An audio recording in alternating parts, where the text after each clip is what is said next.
Hello everybody and welcome to the next section of the quest of Perseus and the Gorgon's head.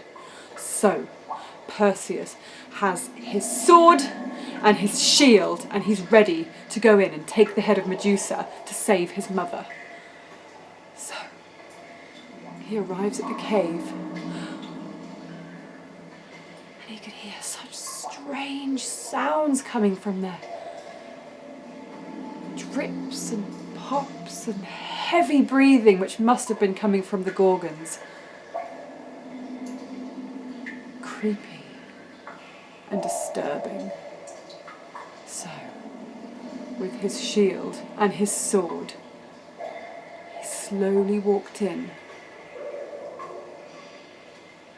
And he went in further and further and further. And then he could hear the heavy breathing getting louder and louder of the three Gorgon sisters.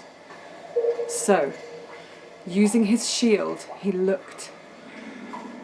And suddenly he could see the reflection of Medusa lying there asleep.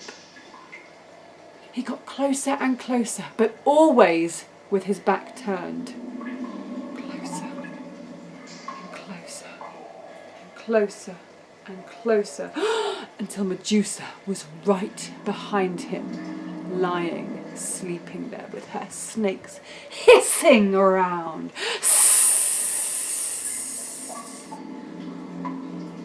But then he stopped because when he had a better look through the shield, he could see that she was lying there and she looked like she was in pain and suffering and almost like she was having nightmares, lying there in this horrible restless sleep with screams of anguish and pain. Ah! And he watched her for a second, and there was a moment when he thought, I don't know if I can take her head. I feel sorry for this beast. What's happened to her that's made her so full of pain and despair? But then he remembered he had to get her head in order to save his mother from the evil King Polydectus. So, shield in hand, looking at her reflection, took a deep breath, took his sword, got closer and closer, and struck a blow which knocked her head clean off. He quickly took the head and popped it in the magic pouch.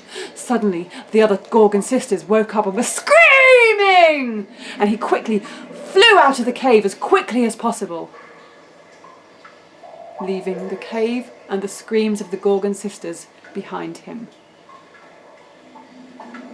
And that is the end of this part of the story. I hope you enjoyed it. Tune in for the next section very soon. Thank you.